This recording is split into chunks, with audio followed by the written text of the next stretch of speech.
नमस्कार दोस्तों।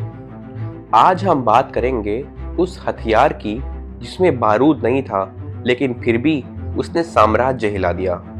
एक वक्त था जब भारत की सड़कों पर न टेलीविजन, न रेडियो, न इंटरनेट, लेकिन एक चीज थी जो लोगों के दिलों तक पहुंचती थी और उससे अंग्रेज भी कांपते थे। जी हाँ, मैं बात कर रहा हूँ प्रेस की। और इस कहानी में हम जानेंगे कलम, स्याही और आजादी की आवाज की। भारतीय प्रेस की वो यात्रा जो एक गली के कोने में छपने वाले अखबार से शुरू हुई और एक पूरे आंदोलन में बदल गई। तो चलिए दोस्तों, शुरू करते हैं। दोस्तों, साल था 1780। ब्रिटिश हुकूमत अपने चरम सीमा पर थी और भारत को वो सिर्फ एक व्यापार समझते थे। इसी दौर में कोलकाता के एक तंग गली में एक अंग्रेज ने प्रिंटिंग प्रेस शुरू किया। उसका नाम था जेम्स ऑगस्टस हिकी और उसने अपने अखबार का नाम रखा हिकीज बंगाल गैजेट। अब सोचिए, उस समय प्रेस क्या था? ना कोई बड़े टाइटल्स, ना कॉर्पोरेट सपोर्ट, लेकिन हिकी का ये अखबार भारत ही नहीं, पूरे एशिया का पहला प्रिंटेड न्यूज़पेपर था। और दोस्तों, ये कोई साधारण अखबार नहीं था। हिकी ने अपने पन्नों पर वो बात छापी जो कोई सोच भी नहीं सकता था। उसने लिखा कि ईस्ट इंडिया कंपनी के अधिकारी भ्रष्ट हैं। गवर्नर जनरल वॉरेन हास्टिंग तक को नहीं बख्शा। अब बताइए, जब अंग्रेज ही अंग्रेज की पोल खोलने लगे तो हुकूमत तो तिलमिलाएगी।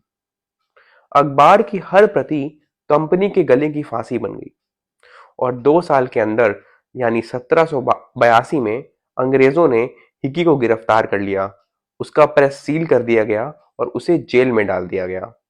लेकिन दोस्तों, एक बात साफ थी, उसकी क्रांति अब इतिहास में दर्ज हो चुकी थी। भारत प्रेस की चिंगारी अब बुझने वाली नहीं थी।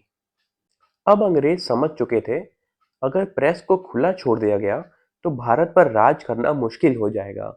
और यहीं से शुरू होता है सेंसरशिप का पहला दौर। 1823 में आया लाइसेंसिंग रेगुलेशंस, एक ऐसा कानून जिसके तहत बिना सरकार की इजाजत के कोई प्रेस नहीं चल सकता। और जब प्रेस का पहरा लगता है तो सबसे पहले चोट पहुंचती है सच पर। लेकिन कुछ आवाजें थीं जो डरने वाली नहीं थीं, जैसे राजा राम मोहन रॉय। उन्होंने अपने अखबार संवाद कौमुदी और मिरातुल अखबार में सामाजिक सुधार की बातें शुरू की। उन्होंने सती प्रथा, बाल विवाह और शिक्षा जैसे मुद्दों पे अपनी आवाज उठाई। लेकिन सरकार को यह भी मंजूर नहीं था। राजा राम मोहन रॉय का यह अखबार भी बंद करवा दिया गया। दोस्तों, कुछ जाने माने अखबार थे।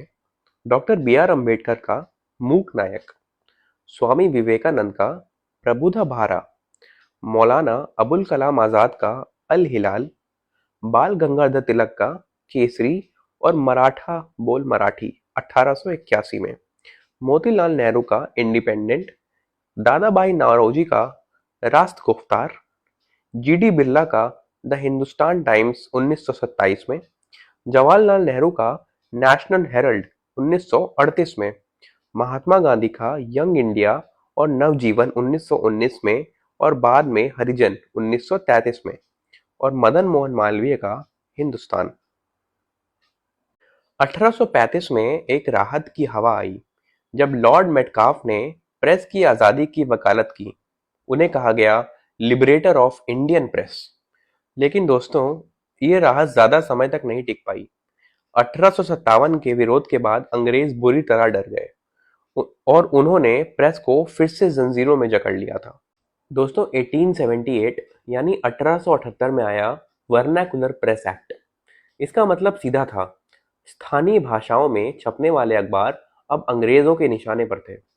अब सोचिए, उस वक्त एक बंगाली अखबार या मराठी पत्र गांव-गांव में चेतना फैला रहे थे, तो अंग्रेजों ने कहा, इनकी जुबान भी बंद कर दो।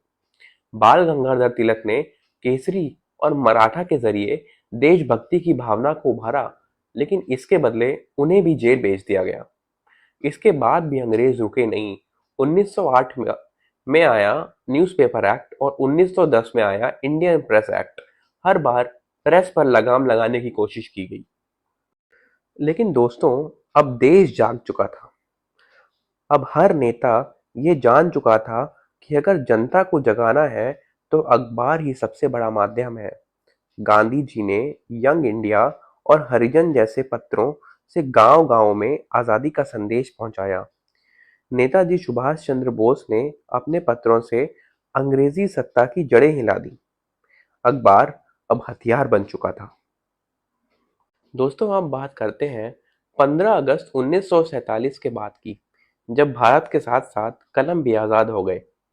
आर्टिकल 19(1)(a) के तहत हमें मिली बोलने और छापने की पूरी आज़ादी। लेकिन दोस्तों, ये हमें यूं ही नहीं मिली। हिक्की जैसे लोगों ने इसकी नींव रखी। बाल गंगाधर तिलक, गांधी और हजारों पत्रकारों ने इसे सींचा। तब जाकर हमें ये उपहार में मिली। ये एक लंबी लड़ाई की जीत है। तो दोस्तों, ये थी कहानी इंडियन प्रेस की। इसमें कौन कौन से एक्ट लगे और किसने किसने इसमें अहम भूमिका निभाई। दोस्तों, आपने आज अगर कुछ नया सीखा है तो हमारे चैनल के साथ जुड़ें, हमें सब्सक्राइब करें और इस वीडियो को शेयर करें। धन्यवाद।